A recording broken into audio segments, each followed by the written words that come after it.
doubled off to Carter. Her jumper is good.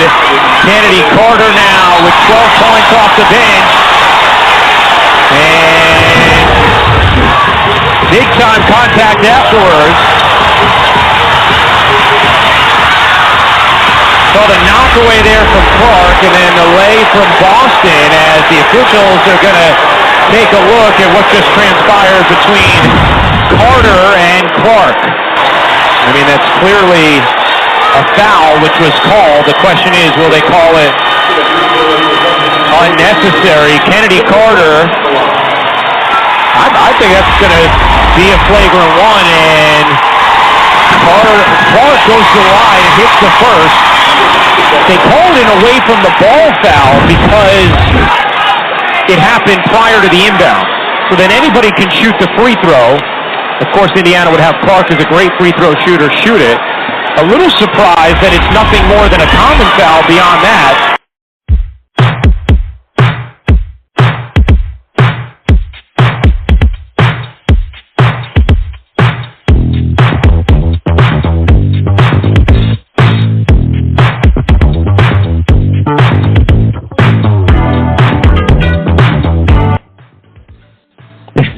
The shove heard around the world, so to speak.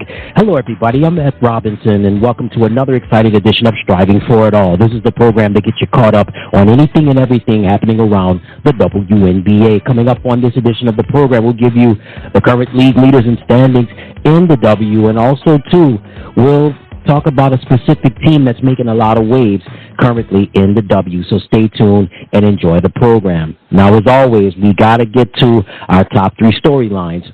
I want to start off talking about the controversial foul that Chennedy Carter committed on CaitlinClark. So this past weekend, Saturday, June 1st, was the first ever matchup in the WNBA between CaitlinClark and Angel Reese in their respective teams. The Chicago Sky versus the Indiana Fever, which, by the way, according to Nielsen ratings, broke a lot of records. It set records for what I believe currently the highest rated regular season game in 5 or 6 years in the WNBA. So we know about the star power of not just Angel Reese, but most importantly, the star power of CaitlinClark. All right, long story short. So late second quarter, Chennedy Carter committed, which in my opinion was a heinous foul, hip checking CaitlinClark just before Caitlin was to receive the ball, and they were getting ready. Indiana was preparing the inbounds pass, and even before Caitlin had an opportunity to get the ball, she was hip checked by Chennedy Carter. A flagrant one was not called in this instance. Instead, it was just a common foul, or a regular foul was called on Chennedy. Caitlin made her 2 free throws, but, and I hate to say this, and I don't want to cherry pick, I'll get into the behavior of how CaitlinClark has been treated so far since she's been in the WNBA in just a minute, but Chennedy Carter, in my opinion, Chennedy Carter is the Patrick Beverley of the WNBA. I have some statistics I'd like to bring up to you and present to you right now. Chennedy Carter played her college basketball at Texas A&M, was drafted by the Atlanta Dream. Her rookie season, she actually played well her rookie year with the Atlanta Dream. She averaged over 17 points per game in her rookie year with the Atlanta Dream in 2020. That was the year of the wobble, the WNBA bubble. The following year, things took a turn for the worse. The Atlanta Dream suspended her indefinitely for conduct detrimental to the team.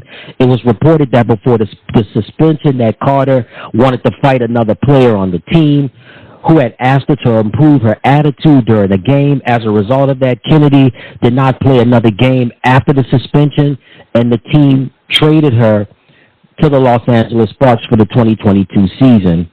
So she played in 11 games in 2021 in Atlanta before she was suspended indefinitely. She averaged 14 points per game. Let's move over now to 2022 with the Los Angeles Sparks. Horrible year for Chennedy. The Sparks she was waived by the team in March of 2023. Reason being, according to reports, the Los Angeles Times reported that Carter had been benched for poor conduct during the season. And then after Derek Fisher was fired by the team during the 2022 season, the interim coach, Fred Williams, did not play Carter for 4 games due to a coach's decision. So, and then she did not play last year in the 2023 season.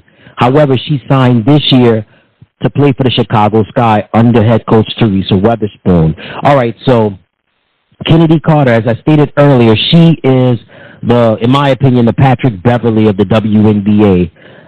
Feisty, in your face, an attitude for better and for worse, unfortunately, which is what I read off earlier. Again, playing one season in one and a half seasons in Atlanta, being suspended, wanting to fight another teammate because they asked her to improve her attitude during the game. The team trades her to Los Angeles, has poor conduct in LA, did not play at all last year, and now she is currently a member of the Chicago Sky for this 2024 season. We've seen a lot of, now first of all, let me be the first to say I am a fan of the physical play.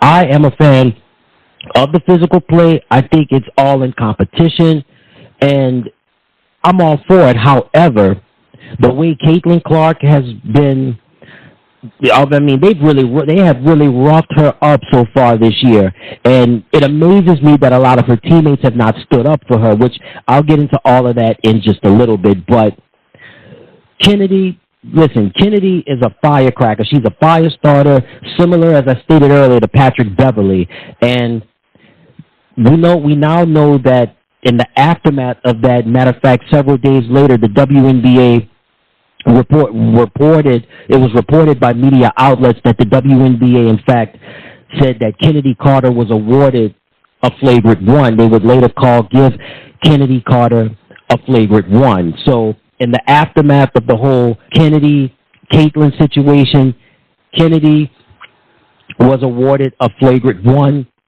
after the fact.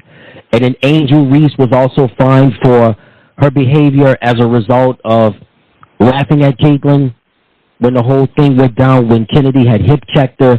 So Angel Reese was fined as a result of, as well. And then also, too, the Chicago Sky was fined as well for not fully participating in media commitments because of the questions. Of course, you'll hear Chennedy Carter and her interesting comments when asked about the whole incident with CaitlinClark. You'll hear all that a little bit later, but this is not looking good. The WNBA, again, we know this rookie class is phenomenal, right?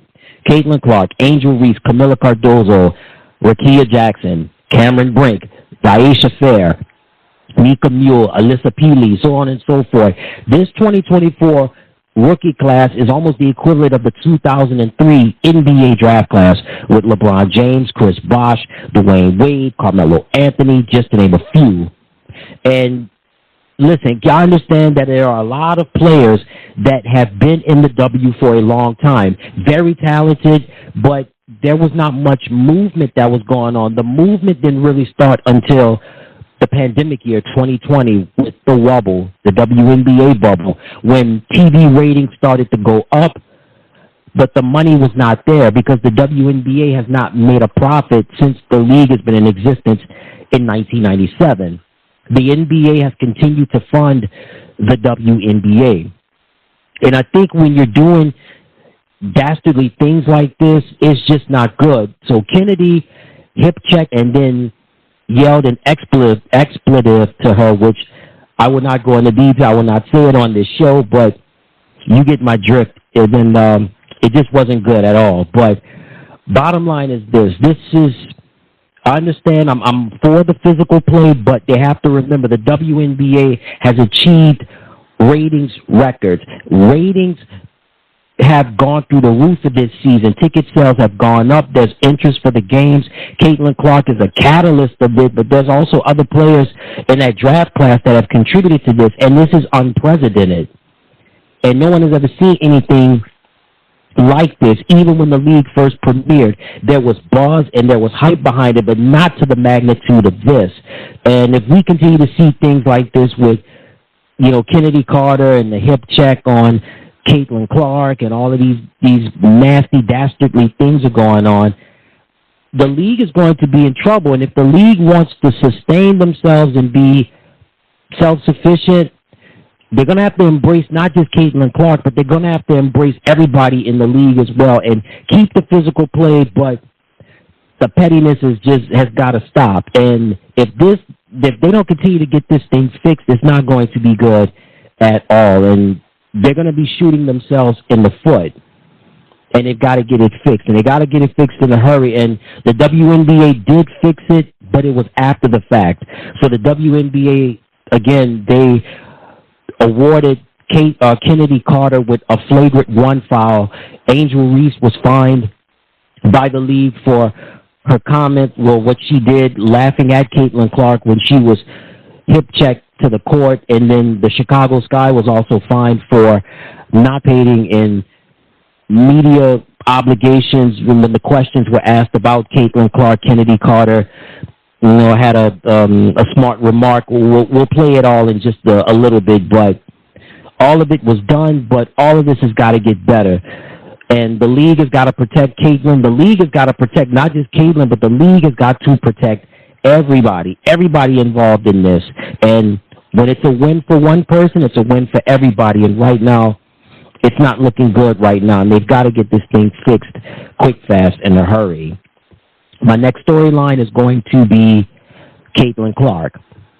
CaitlinClark, the number 1 overall pick in this year's WNBA draft. This was a record draft with a draft class that was just phenomenal and still is phenomenal. But the way Caitlin has been treated even before she's gotten to the W has not been good. Now, granted, they should not make things easy for her. I totally get it. But when you have the endorsements, when you have these TV ratings that are going up, ticket prices, ticket sales are going up, and it can bring a little bit of resentment. But at the same token, I think that it's a breath of fresh air. When the WNBA first premiered in 1997, the internet was so new at the time. Social media was unheard of at the time. But the internet was still a new thing, and cable TV, satellite TV, those were the major players on the landscape. And the WNBA, it got the attention, and those first 5 years I consider to be the first golden era of the WNBA. Attention was focused on players that were off the backdrop of that 96 women's Olympic team, and then the players that had gone overseas. This was their chance to get visibility and make a little money in the U.S. But there was no social media, and the internet had not become this phenomenon as it is today. CaitlinClark is the right person for the right time, and the person that is going to be the catalyst for this thing. Not just CaitlinClark, but other players as well, but specifically people that have never followed the WNBA but are curious to find out about CaitlinClark. They've heard about her at the University of Iowa, and they're currently following her to her professional team, the Indiana Fever. The Fever not having a good start to their season this year, and, as this show is currently airing, under 500, not performing to their capabilities right now, but I think a lot of her teammates have got to stick up for her. Or, Matt Barnes, I don't always agree with Matt, but he's right. There has to be players, there has to be an enforcer of some sort to have Caitlin's back. Because Caitlin, I know she's tough. Listen, if you know about the history of CaitlinClark, history growing up, Caitlin, tough as nails, right? Playing alongside her older brothers, roughing her up. She's built for this. But the WNBA has got to take better care of the catalyst and the person that has really put a lot of eyes on the league. Again, with the charter flights, also with the TV ratings, also with the streaming platforms, getting involved in the whole deal, not just with CaitlinClark, but just with the WNBA as a whole. There is interest, and this is the chance for the WNBA to have the potential to sustain themselves, have an economic platform where they could be self-sufficient. But the league has not made a profit, and the league has an opportunity to make big profits this year. But they got to protect Caitlin. Again, don't spoon feed her, don't baby her, pacify her, none of those things. But you got to protect CaitlinClark. You got to protect her. When you protect her, all of the other stars are protected. Not just the rookie class, but the veterans as well. The marketability is there. The dollars are there, and the dollars can continue to come in. When it's a win for her, it's a win for all the players, because then you can go back and revisit the collective bargaining agreement where players now can have an opportunity to remain in the U.S., not having to go to Europe. So I get it. There's some resentment. There's some frustration. But in the bigger picture, CaitlinClark has brought eyes and ears to the WNBA. I've followed the W for a long time. When the buzz first came about it, it was good. But this is greater because of the internet and social media and the countless opportunities that comes with this. Caitlin, listen, play her tough, be competitive. Everybody play tough. Everybody be competitive. But always remember the bigger picture. And CaitlinClark has brought visibility to the WNBA. Now, my last storyline is going to be the ConnecticutSun. So as this show is currently airing, the ConnecticutSun remain the only undefeated team in the W. They have a perfect record of 8, and everybody is consistent. Everybody's clicking on all cylinders. DeWanna Bonner, Alyssa Thomas, Brianna Jones looking nice, coming back off that ACL injury, Tyesha Harris, also Dejanay Carrington, Rachel Banham. All of them are clicking on all cylinders, and Stephanie White has done an amazing job thus far this season with the ConnecticutSun. She has an opportunity to be the front. She is the front runner right now for Coach of the Year honors. Also, Sandy Brondello is going to have something to say about that, as well as Cheryl Reeve and, of course, Becky Hammond, and even Noelle Quinn, who's done a phenomenal job with the Seattle Storm, and then Tanisha Wright with the Atlanta Dream. But Connecticut, they're clicking. They're balling right now. I would say Connecticut, they're not a team that's built for speed, but they're a team that's built for power, defense, and rebounding and physical play. You know Alyssa Thomas is going to bring the physicality. There's no question, right? We know what her pedigree is all about. So, but Connecticut has done a phenomenal job so far this year, this early part of the WNBA season. They're looking good. They're looking great, and they're hoping to continue to be consistent in this first half of the season. And certainly Connecticut looking good, and I don't think no one's going to knock them off anytime soon because they got the momentum going their way. All right, that takes care of my top 3 storylines and some more WNBA news to pass along to you. Speaking of the ConnecticutSun, Tiffany Hayes. Tiffany used to play for Connecticut. She retired. Well, guess what? She's back in the WNBA. And it's like the best continues to get better when it comes to the Las Vegas Aces. Well, Tiffany Hayes signs a contract with the Las Vegas Aces. And, hey, the Aces, super talented, right? Asia Wilson, Kelsey Plum, Chelsea Gray when she comes back from her injury. Also, you've got, Kate Martin, the rookie, was CaitlinClark's teammate and also showing great leadership skills in Vegas.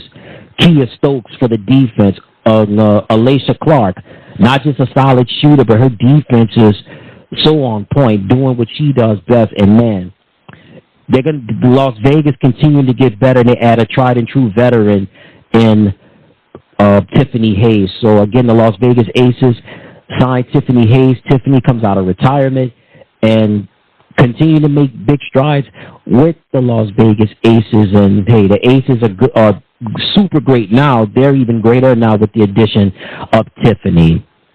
All right, so now it's time to get to the week that was in the W. Let's recap the week that was in the WNBA. So let's start off with games that we had on Tuesday, May the 28th. We had the ConnecticutSun handling their business, beating the Phoenix Mercury 70-47. We had the Seattle Storm beat the Chicago Sky. Final score 77-68. And then we had the Los Angeles Sparks go up against the Indiana Fever. The Fever would win. The Sparks would beat the Fever 88-82. We'll get into the Sparks in just a little bit, but despite the loss, CaitlinClark, she put up 30 points. Seeing flashes of the greatness and being the head of that rookie class, so to speak, so far, she was able to put up 30 points despite her team losing to the Los Angeles Sparks. Here's Caitlin in action. Here is Clark. She will launch and bury a three. Giroux turns, ducks in. Benley stays with her. Blocked from behind. That was Clark. Now Clark looking to push. Cross-court pass.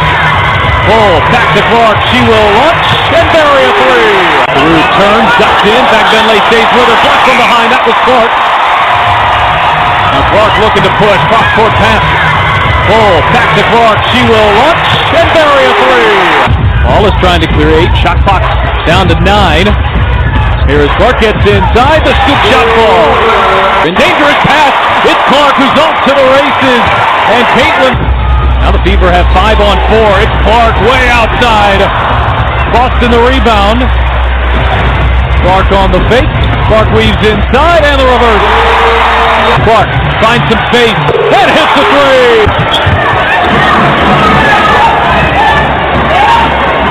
Brink lobbing it inside. Hamby denied. It's 22, CaitlinClark. All right, that audio was courtesy of NBA TV. So, despite the loss by the Fever, CaitlinClark finished with 30 points. But the Sparks would take command and get the victory. Kia Nurse finished with 22 points. She held her in action. Nurse trying to answer and does with a big three. Kia Nurse. Nurse finds some space and hits another three. Brink extra pass. Nurse has been brilliant and stays red hot. It's Kia Nurse. Inbound Nurse. Will she do it again? She's on fire. Kia Nurse. Nurse, the step through, floats it up, and why not for Kia Nurse? All right, that audio courtesy of NBA TV. So again, the final score, Los Angeles 88, Indiana 82. So on the losing side for the Fever, again, CaitlinClark finished with 30 points. Aaliyah Boston, 17 points. Kelsey Mitchell, 15 points. Meanwhile, on the winning side for Los Angeles, Kia Nurse finished with 22 points. De'Erica Hamby had a double-double with 17 points, 10 rebounds. And Rakia Jackson finished with 12 points. Again, the final score, Los Angeles 88, Indiana 82. In the Seattle win over the Chicago Sky, Skylar Diggins-Smith, listen, what's not to love about Skylar, right? Skylar, don't let the looks fool you. Now, she is coming to play, and she's definitely coming to take what's rightfully hers in a major way. She finished with 21 points against the Chicago Sky. Here she is in action. And Diggins-Smith, she's heating up now. Victoria's with him. Gets it out to Diggins-Smith. Good penetrator. She gets another bucket. Diggins-Smith spins off the glass. Count the bucket for Skylar. Hesitation moves. Skylar Diggins-Smith finishes with her offhand, her right hand. Diggins-Smith takes the pass and tries to make it cross court. Mabry read it all the way. And Jewel Lloyd read that pass.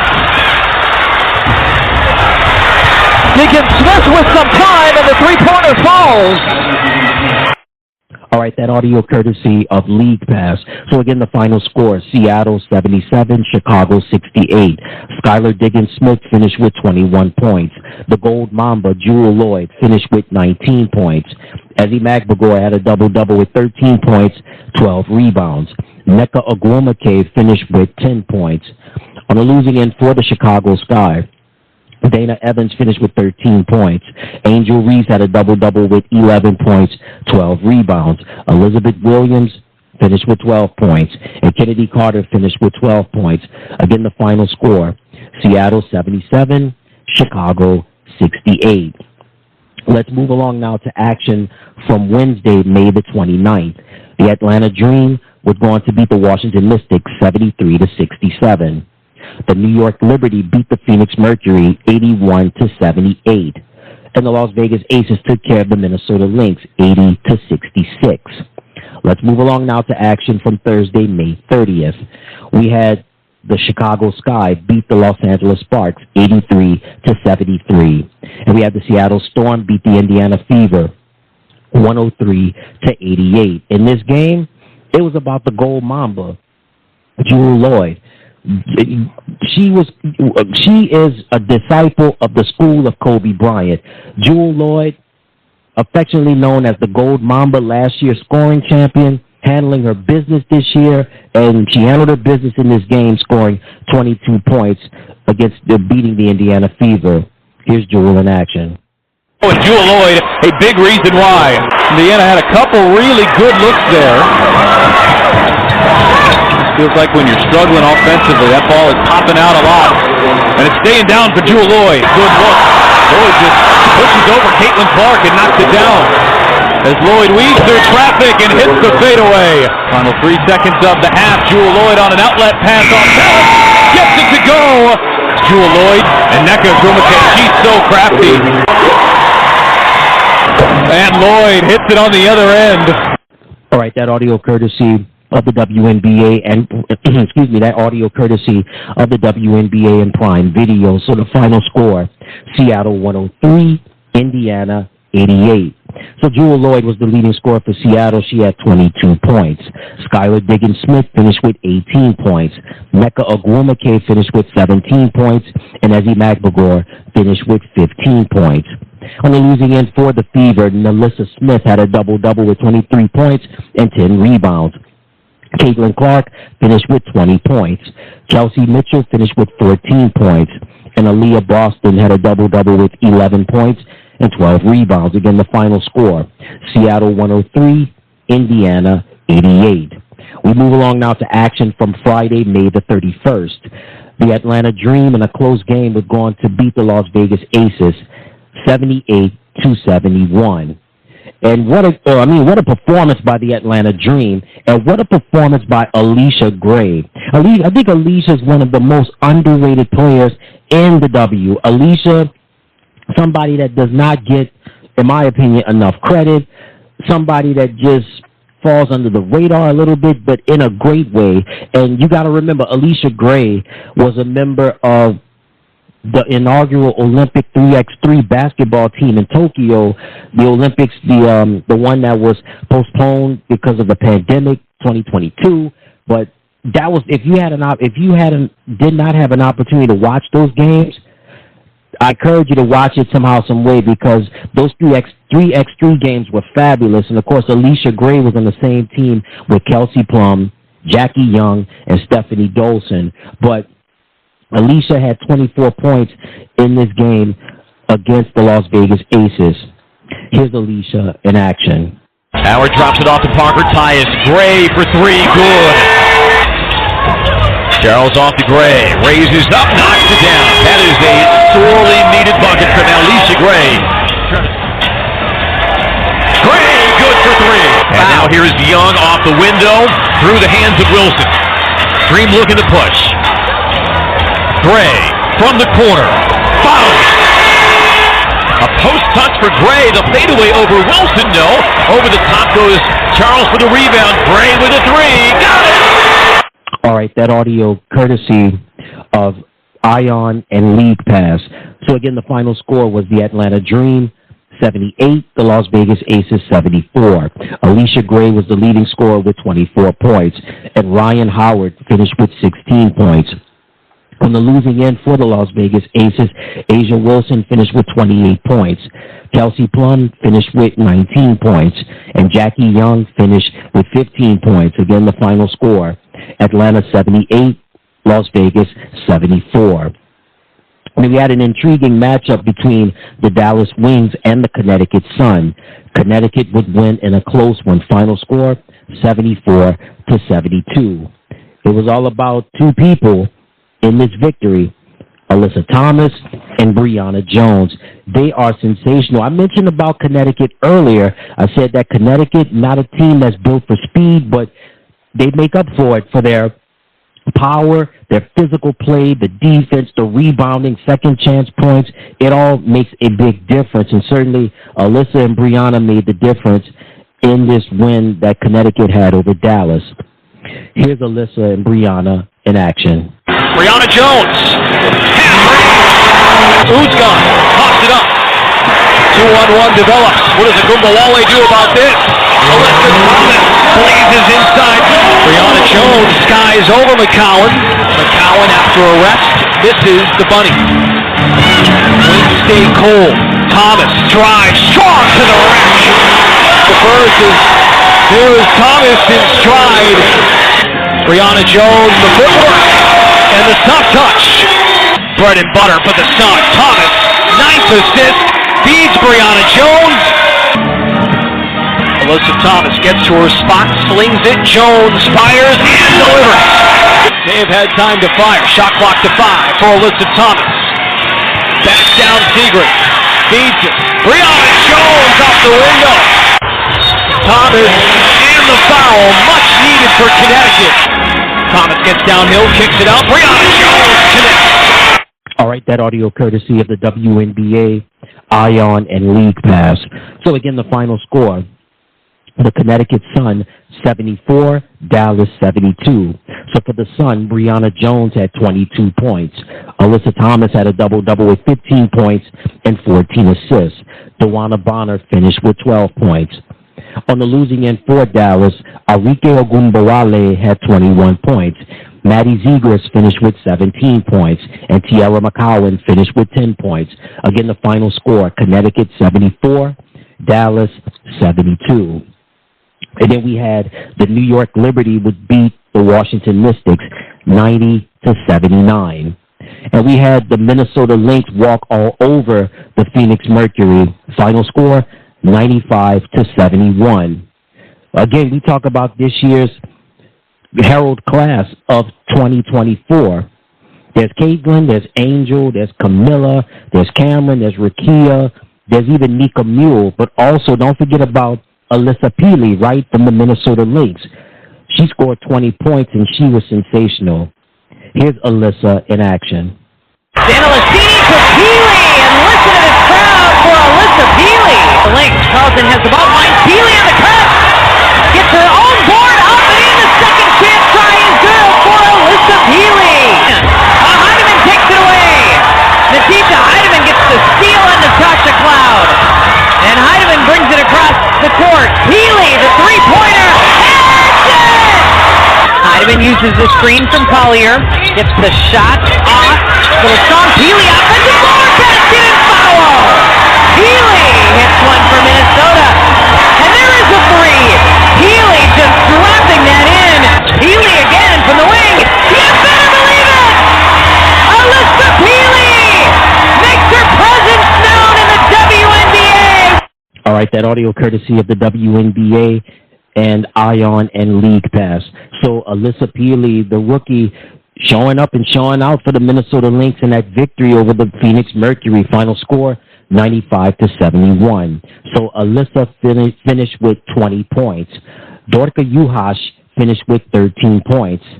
Cecilia Zandalasini finished with 12 points. Courtney Williams finished with 11 points, and Nafisa Collier finished with a double-double, 14 points and 11 rebounds. On the losing end for the Phoenix Mercury, Kalia Copper had finished with 21 points.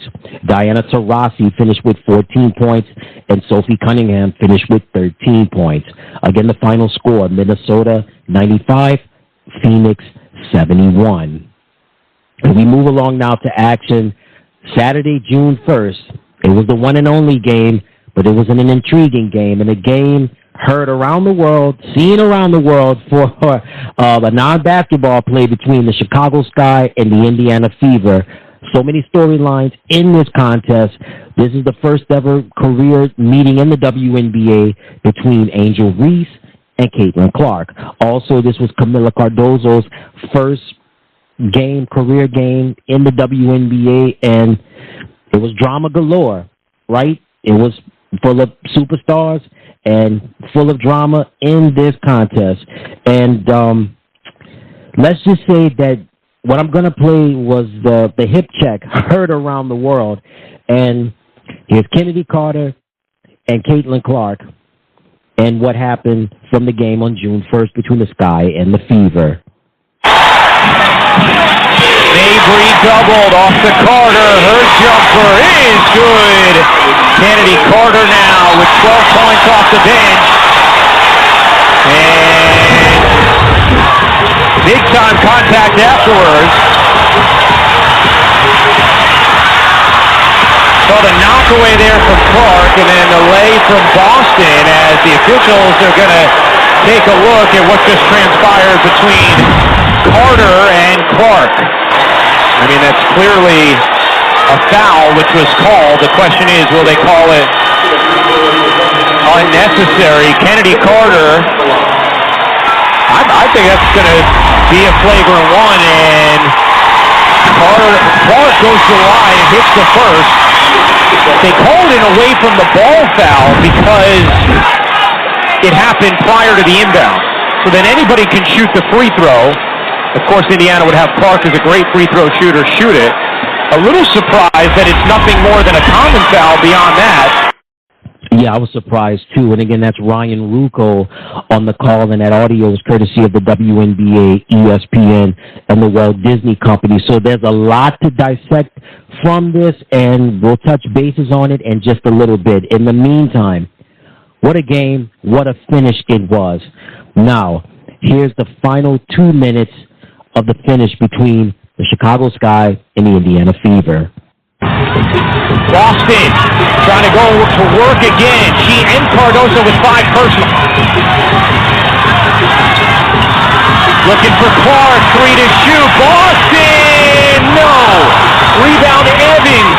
46 seconds to go. Indiana by 4, and a foul on Wheeler. And there, Evans sinks the first. She's not missed a free throw this season. 88% in her career. Evans makes it a 2-point game. Ball goes into Clark. 42 seconds to go. 20-second difference. Game and shot clock. Indiana by 2. Crowd rising to its feet. Clark letting it wind. Here comes the screen from Boston. Feeds her. Boston the lob. Smith kicks it out, knocked out of bounds. It stays here with Clark. Will inbound. 4 on the shot clock. 24.9 to go. Clark gets it into Mitchell. Mitchell turning the corner. Will take. Can't hit. Reach the rebound. Chicago ball down 2. Here is Carter. Carter off to Mabry. Does Chicago want a timeout? No, they're going to play through. Mabry down 2. Mabry loses the handle, and a foul is called. A foul is called on Smith. Send timeout. Continue to communicate with her with what she wants. Mabry misses. A 79% career free throw shooter. Boxed out Angel Reese. Reese with 13 rebounds, most of them offensive today. Mabry gets the second. Melissa Smith, a free throw shooting upgrade there. Yes. Into the backcourt for Wheeler. Someone's got to get to her. They can't. Wheeler trying to waste the clock. Up to Clark. Clark throws it up in the air. And Indiana has its first home win of the season. All right, again, that audio courtesy of the WNBA, ESPN, and the Walt Disney Company. That was Ryan Rucco and Rebecca Lobo on the call. So despite the whole hip check situation, which we'll get more deep into that in a little bit, but what a finish. What a game it was, especially down the stretch when you had so much drama had happened. Marina Mabry down the stretch to try to help tie the game for the Sky, and Erica Wheeler came through in the clutch to help the Fever win their first home game of the year. Then on top of that, of course, Caitlin, she did her part, but Kelsey Mitchell, Kelsey was very effective in this game. Aaliyah Boston got some nice shots, points in the paint, rebounding, second chance. Everybody played their role, and we'll get into all the statistics and things of that nature in just a little bit. But let's get back now to the hip check heard around the world. So, CaitlinClark. Here's Caitlin at the end of the game when asked about her being fouled by Chennedy Carter. But I'm just at the point where you accept it and don't retaliate. Like, you know, just let them hit you, be what it is. Don't let it get inside your head and know it's coming. I think at this point, like, I know I'm going to take a couple hard shots a game. It is what it is, I guess. I don't know. All right, that audio courtesy of the WNBA and the Indiana Fever. We heard Caitlin. Now let's hear from Chennedy Carter. Kind of on the play before bumping in with Caitlin. It seemed like she turned to you a little bit after the fever. I asked her no Caitlin, no questions. Did she say anything to you? I don't know what she said. What'd you say to her? I didn't say anything. Wow, that audio courtesy of the WNBA and the Chicago Sky. So you heard what Chennedy said. She did not want to answer any CaitlinClark questions. She didn't want to hear anything about Caitlin or her existence or anything of that, or things of that nature. All right, so now let's hear from Indiana Fever head coach Christy Sides. Yeah, you know, this league is also a physical league, we get after, but that was a non-basketball play. And that needed to be called in one moment. I mean, we got out with a 1-point win yesterday, and that could have changed the game a little bit. So it's just another one that needs to make that call. Yeah, I think you saw it in the Seattle game. Victoria Davis and Caitlin got tied up a little bit, and we see our team go out. Like, that's who they lost, and they were connected. I think the play that happened last night happened as everybody was laying on the floor. I didn't even see it until after the press conference last night, because, we were looking this way, and it happened over there. So I think it just was a situation where I don't really saw it happen anymore. Courtesy of the WNBA and the Indiana Fever. So you heard Coach Sides expressing her frustration, rightfully so, about it not being a flagrant one. So again, to recap all of the events that happened from that game on June the 1st of 2024. The Indiana Fever beat the Chicago Sky 71-70. For the Fever, CaitlinClark had 11 points. Kelsey Mitchell finished with 18 points. Melissa Smith, 17 points. Christy Wallace finished with 10 points. And Aaliyah Boston had 10 points as well. On the losing end for the Sky, Marina Mabry finished with 15 points. Dana Evans had 12 points. Chennedy Carter had 19 points. Camila Cardozo in her WNBA debut had 11 points. And then we had Angel Reese with only 8 points, but she had 13 rebounds. So the Indiana Fever winning only their second game of the year, and there was their first home win of the year. Final score 71-70. So to kind of put a bow on this situation, Chennedy caught the WNBA several days later. In fact, the league awarded Chennedy Carter with a flagrant one foul instead of it being called a common foul. It's a flagrant one foul. Angel Reese fined for her behavior and clapping and in celebration for what Chennedy did to CaitlinClark. And then the Chicago Sky also fined for not fully exercising their media obligations, or not fully being committed to their media obligations, of course, with Chennedy Carter being asked about the whole Caitlin situation and her refusal to answer certain questions, or being short and being snappy. So that's the aftermath of this situation. Chennedy awarded with a flagrant one foul. After the fact, Angel Reese is fined by the league for her congratulatory behavior for what Chennedy did to CaitlinClark, and then the Chicago Sky also fined for their players not fully being committed to their media obligations. So what a strange day that was. What a strange game. What an exciting game. Unfortunately, kind of overshadowed by what transpired with Chennedy Carter and the whole hip check on CaitlinClark, forcing her to go to the floor. Just very interesting, and it's interesting on what's going to happen and what's going to transpire from here on out going forward. And then let's move along now to action from Sunday, June the 2nd. We had the ConnecticutSun remaining undefeated, beating the Atlanta Dream. Final score 69-50. The Phoenix Mercury beat the Los Angeles Sparks 87-68. The Minnesota Lynx beat the Dallas Wings 87-76. And the New York Liberty steamrolled the Indiana Fever 104-68. CaitlinClark, dismal. She had a career low 3 points in this game, and the Liberty just handled their business from start to finish. Every position is just right for the New York Liberty, from Betnijah Hamilton to Jonquel Jones, Sabrina Ionescu, Brianna Stewart and company, Courtney Vandersloot. Everybody's clicking on all cylinders right now, and the New York Liberty, they're not slowing down anytime soon, just like the Connecticut Sun. So again, the final score in that game, the Liberty 104, the Indiana Fever 68. All right, now it's time for our Player of the Week award winners. So our Player of the Week award winners for the week of May the 28th, Dewana Bonner from the Connecticut Sun. She is the Eastern Conference Player of the Week award winner. And for the Western Conference, Kalia Copper from the Phoenix Mercury. Again, congratulations to the Eastern Conference Player of the Week award winner for the week of May the 28th, Dewana Bonner from the Connecticut Sun.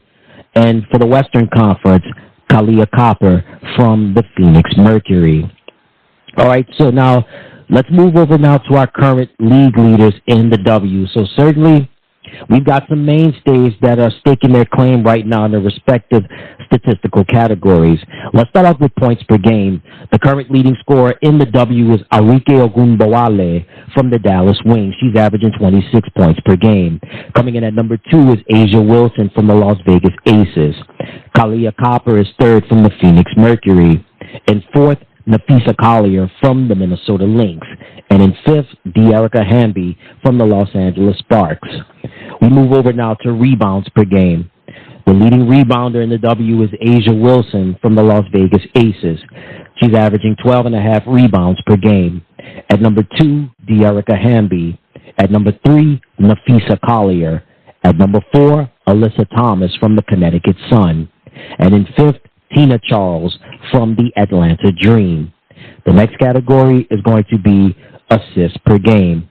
At number 1, Alyssa Thomas from the Connecticut Sun. She's averaging 9 assists per game. Tied for second, Natasha Cloud from the Phoenix Mercury and Jackie Young from the Las Vegas Aces. Coming in fourth, CaitlinClark from the Indiana Fever. And in fifth, Skylar Diggins-Smith from the Seattle Storm. Next category, steals per game.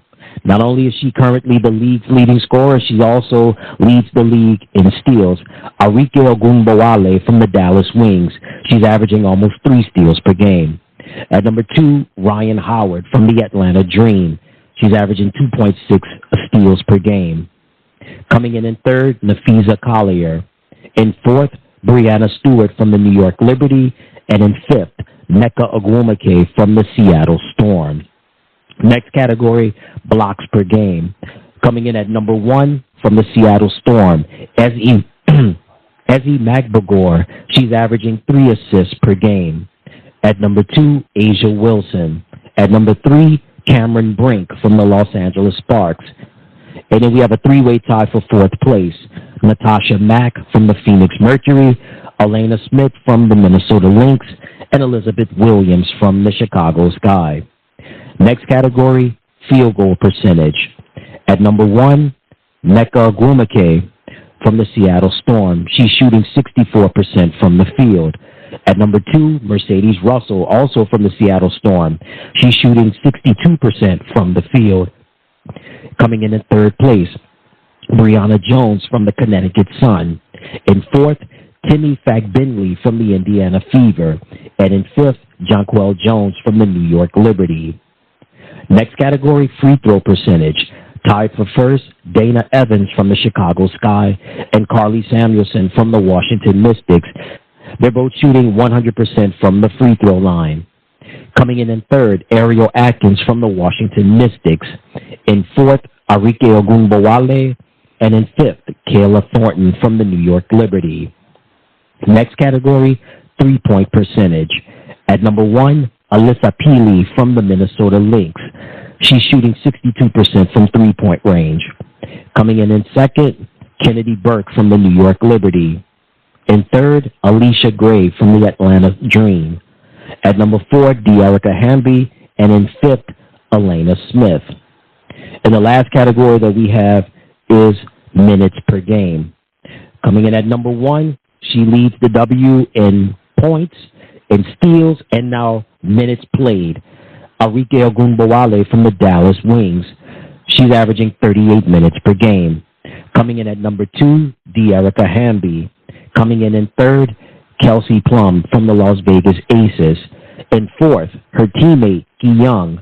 And in fifth, Nafisa Collier. And that takes care of your current league leaders in the W. So we're starting to get things in motion now. A lot of players staking their claim in terms of the statistical categories, league leaders. I mean, Arike Ogunbowale, what can you say about her, right? Somebody, she's I call her the walking buzzer beater, and somebody that can score points at will, but not just score points, but the defense and the way she dishes out the assist, man. And I mean, she is stamina on top of stamina. She plays a lot of minutes, and rightfully so, because she's definitely needed for her team, the Dallas Wings. All right, let's move over now to the standings currently in the W. So in first place, the only undefeated team currently in the W, the ConnecticutSun. They have a record of 8-0. Coming in second place, the New York Liberty. They have a record of 7-2. Followed by the Minnesota Lynx with a record of 6-2. The Las Vegas Aces are next with a record of 4-2. The Seattle Storm is next with a record of 5-3. The Atlanta Dream is next with a record of 4-3. The Phoenix Mercury come in next with a record of 4-5. The Chicago Sky comes in 8th place with a record of 3-4. The Dallas Wings are next. They also have a record of 3-4. The Los Angeles Sparks are next with a record of 2-6. The Indiana Fever come in next with a record of 2-9. And in last place, the only winless team remaining currently in the W are the Washington Mystics. They have a record of 0-8. And now, we've taken care of our standings as well as our league leaders. Now it's time to take a look at the upcoming games in the W. So let's start off with action on Tuesday, June the 4th. We're going to have a good one between the Washington Mystics and the ConnecticutSun. Tip-off is at 7 p.m. Eastern, 6 p.m. Central. Followed by tip-off between the New York Liberty and the Chicago Sky. This should be an interesting game, a fun game, with tip-off at 8 p.m. Eastern, 7 p.m. Central. And then we have the Phoenix Mercury going up against the Seattle Storm. Tip-off is at 10 p.m. Eastern, 9 p.m. Central. Up we've got on Wednesday, June the 5th, we have the Las Vegas Aces going up against the Dallas Wings. Tip-off at 8 p.m. Eastern, 7 p.m. Central. And we have the Minnesota Lynx going up against the Los Angeles Sparks. Tip-off at 10 p.m. Eastern, 9 p.m. Central, 7 p.m. Pacific. We have action on Thursday, June the 6th.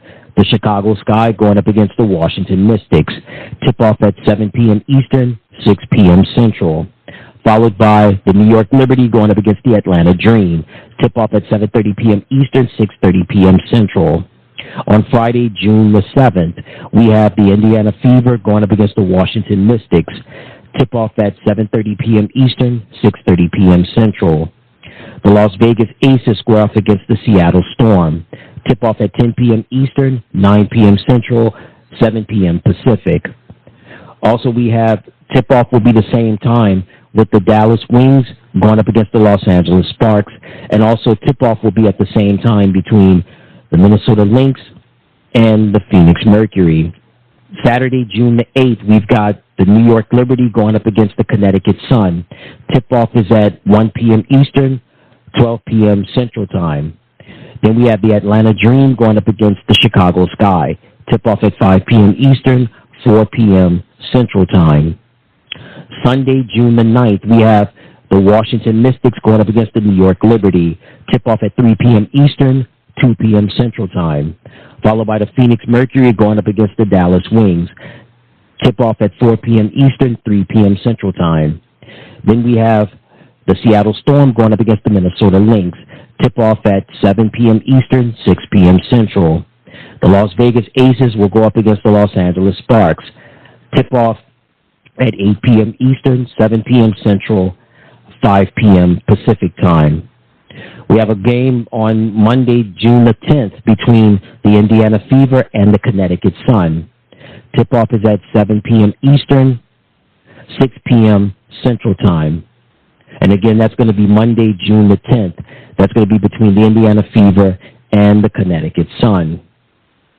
And that's it. And there you have it. And that's going to do it for this edition of Striving for It All. And certainly, man, this is, wow, this has been an eventful, I should say this has been an eventful first half of the season so far, something we've never could have imagined, something that we could have, we expected this for the last couple of years, but not like this in terms of the revenue, the ticket sales, TV ratings, just galore, man. It's been a lot of fun so far, and we still have more.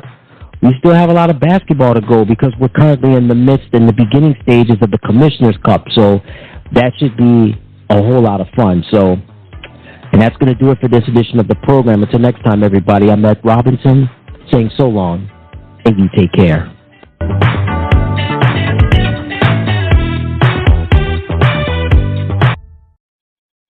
Hey, everybody. Thank you so much for tuning into the channel. Remember to click like, share, and subscribe. And thank you for watching.